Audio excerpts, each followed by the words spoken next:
bounce just shocked everyone. Silver crashes hard, fear is everywhere, and then overnight it explodes higher by 17%. Now the big question is this: was that the bottom, or was it a perfectly designed trap? Because what you are watching right now is not normal market behavior.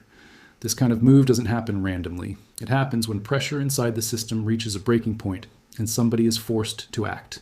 If you're holding silver, or even thinking about it, you need to hear this carefully before the market makes its next move. Silver dropped all the way into the low 70s, flushing out panic sellers, leveraged traders, and weak hands. Social media was full of fear. People were calling for 60, 50, even lower. And then, almost out of nowhere, silver bounced hard. From around $71, straight back into the low 80s in less than a day. That is not a normal rebound. That is a violent reaction.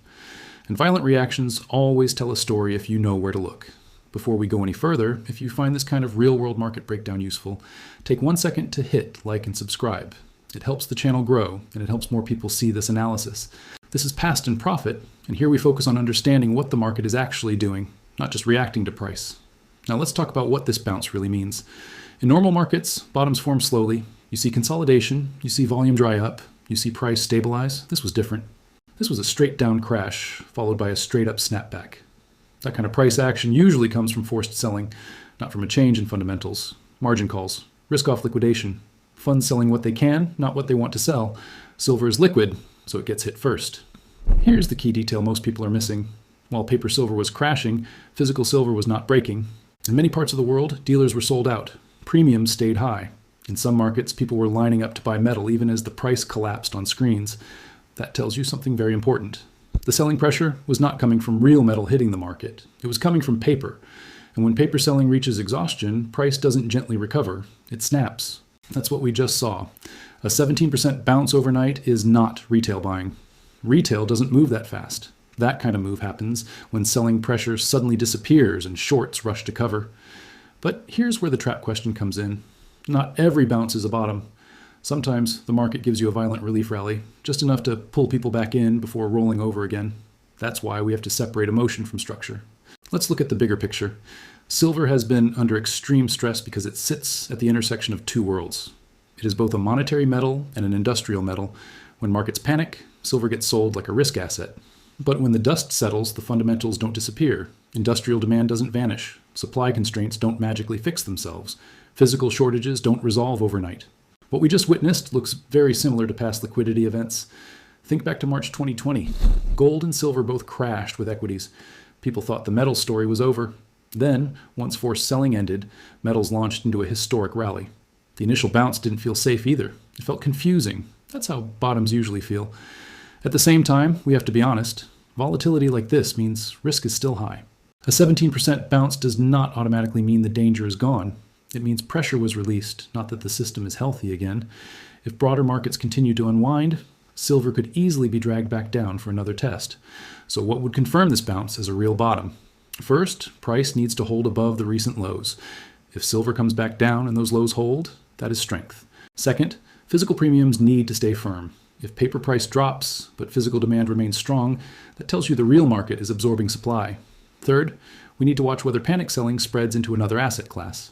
If equities stabilize while metals hold their gains, that's a major signal. Now here's the part that long-term holders need to understand. Even if this bounce turns out to be a trap in the short term, it does not change the structural story. Silver supply is tight, industrial demand is rising, above-ground inventory is limited, and paper markets are leveraged far beyond physical reality. Those facts don't disappear because of a crash. In fact, crashes often accelerate the timeline. The people who suffer the most in markets like this are the ones who react emotionally, selling into panic, buying into euphoria. The people who benefit are the ones who understand where they are in the cycle. Volatility is not your enemy if you are prepared. It is only dangerous if you are over-leveraged or confused. This is why, here at Past and Profit, we always emphasize thinking in probabilities, not predictions. Nobody knows with certainty if this exact bounce is the final bottom. What we do know is that the reaction itself is meaningful. Markets don't bounce 17% overnight unless something breaks on the downside. If this was purely a healthy market correcting, the recovery would be slow, controlled, boring. This was the opposite. This was stress being released. And stress doesn't come from nowhere. So here's the practical takeaway. If you are trading short term, volatility like this is extremely dangerous. One wrong move and you're wiped out. If you are investing long term, these moments are exactly why patience matters. You don't need to catch the exact bottom. You need to survive the volatility and stay positioned for the bigger move. The next few sessions are critical. Either silver holds this bounce and builds a base, or it fails and retests the lows. Both outcomes are possible. What matters is how price behaves when fear returns. Does selling accelerate, or does it stall?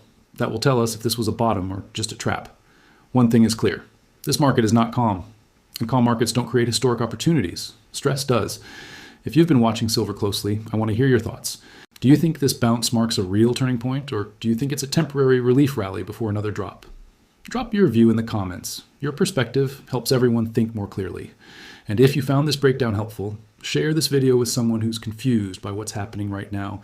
Volatility is easier to navigate when you understand the story behind the price. Stay sharp, stay patient, and I'll see you in the next one.